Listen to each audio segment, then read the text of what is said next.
Assalamualaikum warahmatullahi wabarakatuh. Selamat datang di program Tanya Jawab Fikih. Tanya Jawab Fikih, menjawab persoalan fikih sehari-hari.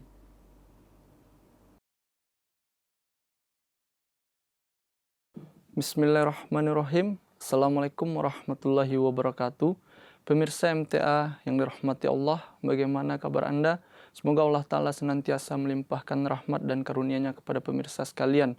Amin Allahumma amin. Selamat datang kembali di program Tanya Jawab Fikih, menjawab persoalan fikih sehari-hari bersama saya Abdul Arif Hai. Selama 25 menit ke depan kita akan membahas pertanyaan-pertanyaan fikih yang telah pemirsa kirimkan. Dan seperti biasa kita telah ditemani oleh Bapak Maulana Saifullah Mubarak Ahmad Syahid yang telah hadir bersama kita di studio. Kita akan sapa beliau dan kita akan langsung pada pembahasan kita berkenaan dengan pertanyaan-pertanyaan yang telah pemirsa kirimkan. Assalamualaikum Pak. Waalaikumsalam. Bagaimana kabarnya Pak? Sehat? Alhamdulillah. Ya Pak, seperti biasa secara umum kita masih akan membahas berkenaan dengan salat dan juga ayat-ayat, pembacaan ayat dalam salat Pak. Juga hal-hal lain seperti tadi saya menemukan berkenaan dengan urutan-urutan ayat-ayat yang harus kita baca dalam salat Pak. Supaya lebih jelasnya mari kita langsung saja pada pertanyaannya Pak. Yang pertama yaitu, bolehkah orang yang belum khitan ditunjuk sebagai imam salat Pak? Ya. Bismillahirrahmanirrahim. Alhamdulillah, jazakallah pertanyaannya. Ya, ini pertanyaan yang cukup menarik ya. Di dalam fikih Ahmadiyah saya tidak menemukan masalah ini, masalah orang yang dikhitan apakah boleh mengimami sholat atau tidak, atau di dalam fatwa Masih Maud juga saya belum baca, barangkali ada tapi belum baca. Akan tetapi saya bisa jawab berkaitan dengan pertanyaan ini bahwa sejauh ini tidak ada larangan atau tidak pernah saya temukan larangan, baik itu di fikih Ahmadiyah sendiri, sabda Hazrat Masih Maud alaihi wassalam, maupun sabda para khalifah, atau di fikih yang lain juga, orang yang khitan tidak boleh sholat. Orang yang belum khitan tidak boleh sholat. Ini Sholat, ya. Enggak, sholat dulu. Jadi kalau orang yang dikhitan itu orang yang belum dikhitan itu tidak ada larangannya untuk sholat, berarti secara otomatis juga tidak ada larangan untuk mengimami sholat. Karena salah satu syarat terbesar, salah satu syarat utama dari mengimami sholat itu adalah si imam itu sah dulu sholatnya. Jadi bagaimana mungkin si imamnya kalau sholatnya nggak sah, bagaimana mungkin sholatnya makmum bisa jadi sah begitu? Kecuali makmumnya nggak tahu imamnya sedang buang angin atau bagaimana, tapi imamnya karena malu dia nggak mau keluar misalnya kan, ya itu salah imamnya, tanggung dosanya semua makmum dia tanggung, ya kan? Karena kalau ada buang angin dan sebagainya, imamnya kan harus diganti dengan orang di belakangnya, dia pergi dari situ kan, itu. Tapi kalau misalnya makmumnya tahu bahwa imamnya ini nggak sah sholatnya nih, dia belum wudu atau dia belum bersuci dan sebagainya, nah, maka otomatis kan makmumnya tidak mau sholat di belakangnya. Nah, maka dari itu salah satu syarat terbesar dari menjadi imam itu adalah salah satu syarat utama, ya imamnya sholatnya sah dan itu diketahui oleh makmum. Begitu. Nah, sedangkan orang yang belum dikhitan ini tidak ada larangannya selama ini yang saya jumpai bahwa dia tidak sah sholatnya. Begitu. Nah, khitan ini sebetulnya kan sunnah dari Rasulullah SAW, dan itu salah satu hikmahnya adalah kebersihan, untuk kebersihan begitu. Nah, makanya seyogyanya bagi seorang muslim itu kita harus dikhitan, walaupun hukumnya adalah sunnah dari Rasulullah SAW itu. Nah, tetapi bagi seorang muslim sejati, kita ini sunnah ini kan semacam kewajiban buat kita. Nah, alaikum bisunnati, wajib atas kalian sunnahku, kata Rasulullah SAW, wa sunnati khulafa'ir rasyidin wal mahdiyin, dan sunnah para khalifah rasyidin yang mendapat petunjuk begitu. Nah, sementara itu di dalam Al-Qur'an Allah Subhanahu wa taala berfirman, a'udzubillahi minasyaitonir rajim, qul in kuntum tuhibbunallaha fattabi'uni yuhibbukumullah. Dia katakanlah, kata Allah Subhanahu wa taala, jika kalian mencintai Allah Subhanahu wa taala, fattabi'uni, maka ikutilah aku. Ini ikutilah Rasulullah sallallahu alaihi wasallam, yuhibbukumullah, maka Allah Subhanahu wa taala akan mencintai kalian. Jadi kalau kita ingin dicintai Allah Subhanahu wa taala, artinya Kalau kita ingin amalan, ibadah dan perbuatan kita diridhoi Allah Subhanahu wa taala dan disukai dan dicintai oleh Allah Subhanahu wa taala, maka ikutilah Rasulullah sallallahu alaihi wasallam. Di pertanyaan di sini bukan boleh tak boleh lagi, sah tak sah lagi, tetapi khitan ini adalah dicontohkan oleh Rasulullah SAW dan para sahabat dan para khalifahnya, kemudian juga diperintahkan untuk melaksanakannya, maka sudah sebaiknya, sudah seharusnya kita sebagai seorang muslim untuk melaksanakan khitan juga bagi laki-laki, seperti itu, bagi laki-laki muslim seperti itu. Jadi itu jawabannya, tidak ada larangan untuk seorang yang belum dikhitan itu sholat, apalagi untuk imam sholat. Dan lagi pula siapa juga yang tahu kan, kalau mau nunjuk imam sholat, suruh orang imam sholat, kamu belum dikhitan atau sudah? Yang tak ada pula yang tanya seperti itu, gitu. Iya, jadi artinya seperti yang Bapak sampaikan tadi, bahwasanya seorang yang belum khitan pun boleh sholat begitu. Artinya bagi mereka pun bisa untuk mengimami sholat, Pak. Tapi ada sedikit hal yang menarik di sini yang ingin saya tanyakan, begitu berkenaan dengan umur untuk anak itu di khitan, Pak. Apakah Rasulullah mensunahkan umur berapa begitu? Apakah Rasulullah mencontohkan begitu, Pak, terhadap orang-orang muslim waktu itu, atau masih maut, Pak, mencontohkan gitu, Pak? Kalau di khitan, ketika di dalam hadis kan disebutkan umur 7 hari itu sudah boleh di khitan. Jadi dipotong rambutnya, ya kan. Kemudian di khitan juga salah satu juga sunnah Rasulullah SAW, sabda Rasulullah SAW, dan diamalkan juga oleh para sahabat. Tetapi batas akhir di khitan itu umurnya tidak pernah pula disabdakan. Jadi intinya di khitan itu lebih baik secepatnya. Ya, jangan pula tunggu udah wajib sholat baru di khitan, ya kan. Ya tidak etis juga begitu. Jadi ya kalau dari umur 7 hari atau umur sebulan anak itu sudah di khitan, dan apalagi di zaman sekarang ini tidak ada alasan untuk menunda-nunda khitan itu kan. Jadi cepatnya, lebih cepat lebih bagus, dan tidak juga ada batasannya orang kapan harus di khitan atau tidak. Ya, tapi itu kembali lagi, kalau kita umatnya Rasulullah SAW, maka amalkanlah yang paling cepat itu, paling cepat di khitannya. Iya, Pak. Kita lanjut kepada persoalan kedua, Pak, yaitu berkenaan dengan apakah ayat Al-Quran harus dibaca secara urut dalam sholat, Pak? Ini juga berkenaan dengan ayat, tapi saya juga melihat bahwasanya dalam membaca surat-surat pendek begitu, juz amma begitu, Pak. Kadang kita dalam sholat tarawih berjamaah begitu, ataupun sholat tahajud berjamaah, apakah sesuai urutan begitu, Pak, dari surat At-Takasur terus ke bawahnya begitu, Pak? Apakah begitu, atau boleh kita acak-acak sesuai urutan nomor suratnya begitu, Pak? Oke. Nah, pertama saya jawab dulu ini ayat di dalam Al-Quran itu apakah kita harus berurutan? Harus kita berurutan membaca ayat di dalam Al-Quran. Ini ingat ya, ayat begitu. Tetapi kalau misalnya seseorang lupa atau tidak sengaja tidak berurutan membaca ayat, tidak juga membatalkan sholatnya. Karena membaca ayat secara tidak berurutan itu hukumnya secara fikih itu adalah makruh. Jadi tidak disukai, para ulama menghukumnya tidak disukai. Dan dalam fikih Ahmadiyah disampaikan bahwa orang yang membaca ayat terbolak-balik itu sholatnya jadi fasid. Artinya sholatnya jadi rusak. Fasid itu cacat, rusak gitu. Jadi tidak sempurna sholatnya kalau ayat terbalik-balik. Kenapa? Dalam fikih Ahmadiyah juga disampaikan alasannya bahwa karena susunan ayat Al-Quran itu langsung dari Allah Subhanahu wa taala melalui wahyu kepada Rasulullah SAW, perintahkan ayat ini di sini, ayat ini di sini, ditempatkannya di mana, gitu. Jadi itu langsung dari Allah Subhanahu wa taala. Itu yang pertama. Yang kedua, ayat-ayat itu tadi berurutan itu sudah mempunyai makna tersendiri. Jadi maknanya itu bisa dipahami ketika ayat itu diletakkan secara urutannya sesuai dengan perintah Allah dan Rasulullah SAW itu. Nah, kadang-kadang ayat Al-Quran itu kalau kita baca terbolak-balik, maka artinya akan berbeda. Ya kan, artinya akan sangat berbeda sekali, bahkan bisa bertolak belakang. Seperti fawailul lil musallin, celakalah orang-orang yang sholat. Kalau kita baca hanya itu saja, ya otomatis orang akan berpikir ke orang yang sholat jadi celaka begitu, fawailul lil musallin.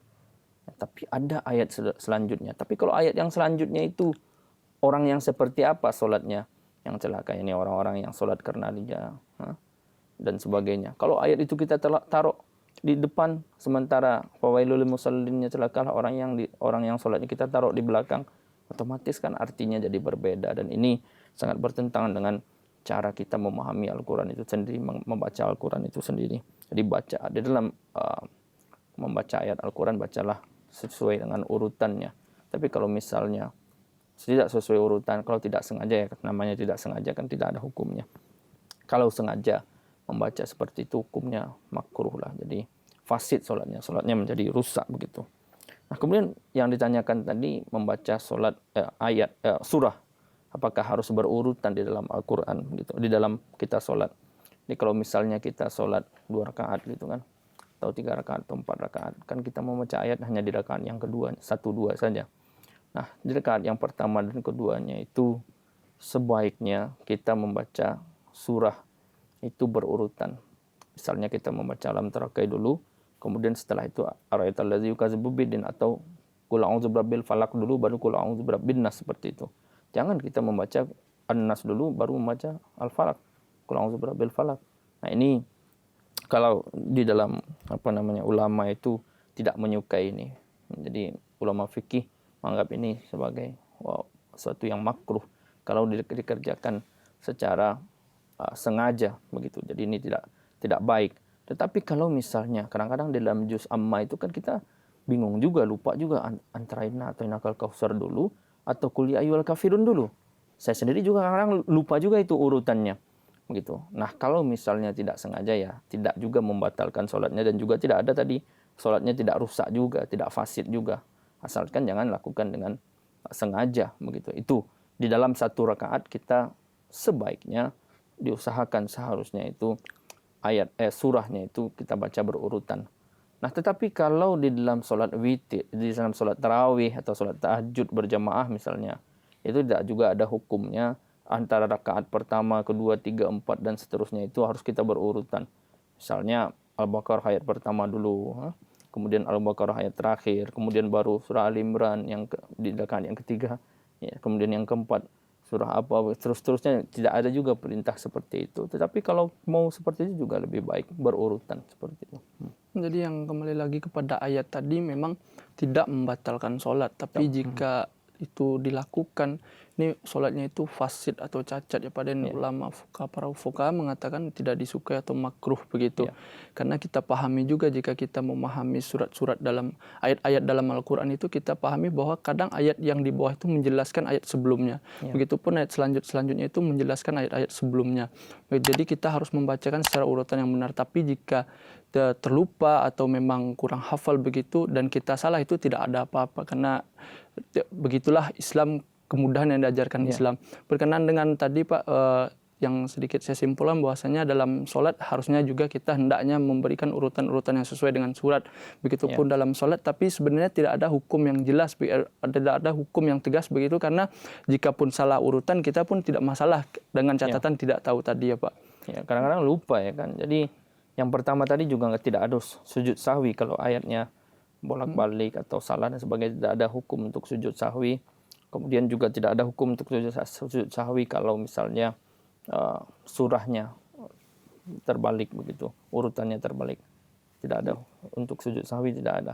Artinya hanya itu tadi, makruh, tidak disukai. Kalau yang pertama tadi fasid, sholatnya jadi rusak. Iya Pak. Kita lanjutkan kepada pertanyaan ketiga Pak. Itu berkenaan masih dengan bacaan ayat Pak. Apakah boleh membaca ayat yang sama pada rakaat pertama dan kedua Pak?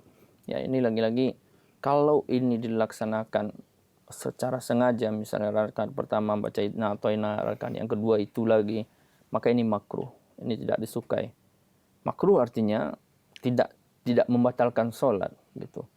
Jadi kalau ini sengaja ya, misalnya seperti saya lah misalnya, membaca itu lagi, inna atau inna lagi, baca lagi inna atau inna. Jadi buat saya itu makruh. Tetapi kalau orang yang hanya itu saja yang dia hafal, misalnya orang baru masuk Islam, atau anak-anak, atau memang orang yang hanya itu saja dia hafal ayat Al-Quran, inna atau inna saja, atau qul huwallahu ahad saja, yang pendek itu saja, ya bagi dia tidak masalah untuk mengulang ya, di rakaat pertama itu, rakaat yang kedua itu lagi.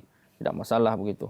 Tapi bagi kita yang hafal, kalau sengaja banyak hafal ya minimal kan ya juz amma yang kecil-kecil itu hafal ya kan minimal. Tapi kalau diulang-ulang seperti itu jadi nggak boleh, itu makruh begitu. Tapi tidak membatalkan sholat itu. Iya Pak. Menarik sekali Pak. Pertanyaan selanjutnya Pak, apakah boleh mengulang-ulang ayat dalam satu rakaat Pak? Ya. Nah, berkaitan dengan mengulang-ulang ayat dalam satu rakaat ini juga banyak juga yang menanyakan masalah ini ya. Maksudnya di sini misalnya orang membaca surah Al-Fatihah itu iyyaka na'budu wa iyyaka nasta'in berkali-kali atau ihdinas siratal mustaqim berkali-kali.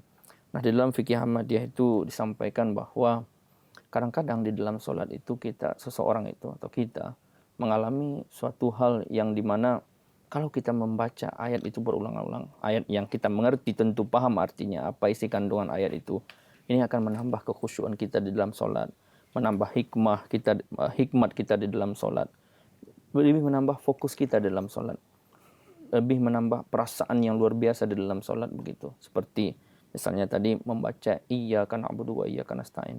Ya Allah, hanya kepada Engkau kami menyembah. Yani hanya Allah Subhanahu wa taala saja yang kami sembah, dan iyyaka nasta'in wa iyyaka nasta'in, dan hanya kepada Engkau kami memohon pertolongan. Nah, kalau misalnya dengan membaca seperti itu bisa membuat dia larut di dalam sholat, merasakan nikmat di dalam sholat, maka ini boleh, ini jais secara hukum fikih, tidak masalah gitu. Tetapi dalam fikih Ahmadiyah juga disampaikan bahwa jangan ini juga menjadi kebiasaan. Kalau misalnya dalam sholat berjamaah begitu, menjadi kebiasaan seseorang mengulang-ulang ayat seperti itu, ini juga tidak baik. Tetapi kalau kadang-kadang atau dalam sholat sendiri itu tidak masalah, itu bahkan dianjurkan. Di dalam sebuah tanya jawab, saya lupa khalifah yang mana, apakah khalifah kelima atau khalifah keempat, salah satu cara untuk fokus dalam sholat, untuk konsentrasi, untuk khusyuk di dalam sholat adalah ulangi itu Al-Fatihah. Ayat-ayat di dalam Al-Fatihah itu ulang berkali-kali sampai merasakan betul kandungan dari satu ayat itu. Ini baru satu contohnya tadi, iyyaka na'budu tadi. Tambah lagi ihdinas siratal mustaqim. Benar-benar bertawajuh kepada Allah Subhanahu wa taala, meminta kepada Allah Subhanahu wa taala, ya Allah, hamba ini sudah hamba yang sangat lemah, sudah jauh lagi dari melaksanakan hukum-hukum Engkau. Ihdinas siratal mustaqim, tunjukilah hamba jalan yang lurus. Tunjukilah hamba jalan yang lurus sampai merasakan betul. Ini salah satu juga cara untuk menghayati salat, untuk fokus, untuk khusyuk di dalam sholat begitu. Jadi salah satu caranya itu juga. Tetapi jangan juga menjadi suatu kebiasaan begitu. Maksudnya jangan terus-terusan seperti itu, apalagi kalau sholat berjamaah ini akan menjadi, barangkali orang nanti anggapnya, wah ini jangan lupa dia nih, kok ihdinas siratal mustaqim terus. Lupa, jangan baca-baca subhanallah pula dari belakang kan, dari makmumnya begitu. Jangan sampai seperti itu juga gitu.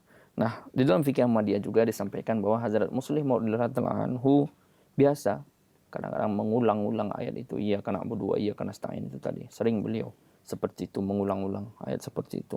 Nah, di dalam hadis juga disampaikan bahwa Rasulullah SAW itu dalam sholat itu biasa juga pernah di dalam sholat itu mengulang-ulang terus, in tu'azzibuhum fa innahum ibaduk. Ini berkali-kali. Mungkin barangkali ada suatu keadaan tertentu ketika itu. Artinya jika engkau arti ayat yang tadi saya sampaikan itu, in tu'azzibuhum fa innahum ibaduk. Ya Allah, jika engkau mengazab mereka, siapa lagi yang akan menyembah engkau, karena sesungguhnya mereka itu adalah hamba-hamba engkau begitu. Mungkin ini ada suatu kejadian tertentu, Rasulullah SAW mengulang-ulang terus itu di dalam sholatnya. Bahkan diriwayatkan juga bahwa Rasulullah SAW pernah mengulang-ulang satu surah pendek, satu surah kecil di dalam sholat. Itu diulang terus oleh Rasulullah SAW. Dan ini barangkali juga ada peristiwa-peristiwa khas juga. Bahkan dulu pernah dalam pertemuan kita juga kita bahas tentang bahwa Hazrat Aisyah radhiyallahu anha pernah meriwayatkan bahwa Rasulullah SAW pernah mengulang satu ayat di dalam Al-Quran, dan Hazrat Aisyah di dalam sholat, dan Hazrat Aisyah menanya, ya Rasulullah, seluruh Al-Quran turun kepada engkau, kenapa engkau membaca ayat ini saja? Hazrat Rasulullah SAW menyampaikan, ya wahai Aisyah, engkau tidak tahu, saya sedang mendoakan umat saya, kata Rasulullah SAW, melalui ayat ini. Jadi dalam konteks-konteks tertentu, dalam keadaan-keadaan tertentu kita boleh mengulang-ulang, tetapi itu tadi harus sikonnya jangan juga menjadi suatu kebiasaan juga terus-menerus seperti itu.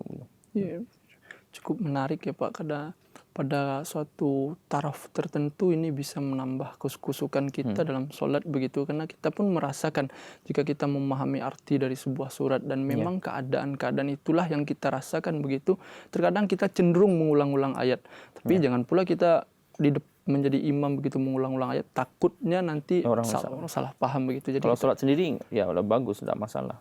Silahkan. cukup menarik Pak. Kita ke pertanyaan yang selanjutnya itu Pak, berkenaan dengan mengkhatamkan Al-Quran. Apakah boleh mengkhatamkan Al-Quran dalam satu rakaat Pak? Ya, ini jadi kebiasaan juga, bahkan di Indonesia itu ada yang sholat tarawihnya begitu cepat juga itu kan. Itu bukan mengkhatamkan Al-Quran lagi, itu mengkhatamkan sholat tarawih cuman berapa menit saja itu. Nah ini ada juga orang yang saking yang nggak tahu lah apa pemahaman mereka menghatamkan Al-Quran di dalam satu rakaat sholat dikhatamkan Al-Quran. Ini kan keterlaluan gitu. Nah berkaitan dengan ini, Hazrat Aqdas Masih Maud wassalam di dalam Fatwa Masih Maud halaman 57 beliau bersabda, saya bacakan saja sabdanya. Sebagian orang ada yang bangga menghatamkan Quran dalam satu rakaat. Pada hakikatnya mereka hanya membangga-banggakan diri. Orang-orang duniawi juga bangga dengan pekerjaannya. Rasulullah SAW tidak pernah mengkhatamkan Quran dengan cara seperti itu. Bahkan beliau SAW mencukupkan dengan surat-surat pendek. Jadi ini sabda Hazrat Masih Maud SAW sangat keras dalam hal ini. Jadi orang-orang yang seperti ini cenderung membangga-banggakan diri atau cenderung wah saya ini luar biasa begitu bisa mengkhatamkan Quran di dalam satu ayat. Dalam satu rakaat. Jangankan satu rakaat. Dalam satu hari aja kita nggak boleh mengkhatamkan Al-Quran. Dalam hadis mengkhatamkan Al-Quran itu minimal di dalam 3 hari ya kan. Jadi satu hari itu kita nggak boleh mengkhatamkan Al-Quran begitu. Nah makanya apalagi di dalam satu rakaat, dan di sini Hazrat Masih Maud menyampaikan orang-orang seperti itu cenderung ria begitu. Sama halnya seperti orang-orang duniawi. Dan Rasulullah SAW juga tidak pernah mencontohkan hal seperti itu. Dan bahkan beliau kalau sholat itu cenderung memperhatikan makmum. Bahkan beliau pernah bersabda kan kalau kalian jadi imam itu perhatikanlah makmum. Gitu. Kalau misalnya makmumnya orang tua susah berdiri dan sebagainya ya baca, ringankanlah sholatnya. Arti pendek-pendek saja begitu. Nah ini kalau tidak diamalkan Rasulullah SAW, lalu kita sebagai umat Rasulullah SAW kita mengikuti siapa? Kalau tidak mengikuti Rasulullah SAW. Jadi di sini mungkin juga ada kaitannya berkenaan dengan pemahaman kita terhadap ayat yang kita baca. Tidak mungkin juga orang-orang yang membaca begitu banyak sampai kepada taraf tertentu bahwa dia memahami arti surat-surat itu ya Pak. Selain dari kebanggaan-kebanggaan tadi mungkin ada sedikit kaitannya dengan ini begitu Pak. Karena dengan dari hadis lain juga Rasulullah sampaikan dan Masih Maud waktu itu pernah membaca sekali satu ayat yang diulang-ulang terus oleh Masih Maud demi mendapatkan makrifat di dalamnya, hakikat atau penafsiran yang benar. Jadi saya rasa juga mengarah kepada itu Pak. Iya, ini kalau mengkhatamkan Al-Quran dalam satu rakaat itu kan membacanya otomatis cepat-cepat sekali itu kan. Dan kita tidak boleh membaca Al-Quran begitu cepat di dalam sholat sehingga tidak bisa dipahami. Gitu. Jadi yang lebih baik adalah itu tadi baca satu ayat kecil atau ayat yang diulang-ulang seperti itu kalau kita sholat sendiri atau kalau kita sholat berjamaah kita perhatikan makmumnya, tetapi kita betul-betul memahami ayat-ayat itu dan betul-betul bisa meresapi ayat-ayat itu sehingga kita betul-betul mengantarkan kelezatan di dalam sholat begitu. Pak, saya rasa cukup Pak, karena dikarenakan waktu juga. Semoga ini bisa memberikan pemahaman yang baru kepada kita semua dan juga menjadikan pengetahuan, dan dalam ibadah-ibadah pun kita meningkat tentunya Pak. Amin. Allahumma amin. Sampai bertemu lagi di pertemuan-pertemuan berikutnya Pak. Insyaallah. Pemirsa MTA, demikianlah pembahasan kita berkenaan dengan Tanya Jawab Fikih pada kesempatan kali ini. Tetap saksikan program Tanya Jawab Fikih pada episode-episode berikutnya dan juga menyaksikan program MTA Indonesia lainnya dan juga menyimak khutbah huzur Hazrat Khalifatul Masih Al-Khamis Erotala bin Nasril Aziz. Jika pemirsa memiliki pertanyaan, komentar, saran atau masukan, kirimkan saja ke alamat email di bawah ini dengan menyertakan subjek Tanya Jawab Fikih. Saya Arif Abdul Hai beserta kerabat kru yang bertugas mohon pamit undur diri. Tetap saksikan program Tanya Jawab Fikih. Tanya Jawab Fikih menjawab persoalan fikih sehari-hari. Wassalamualaikum warahmatullahi wabarakatuh.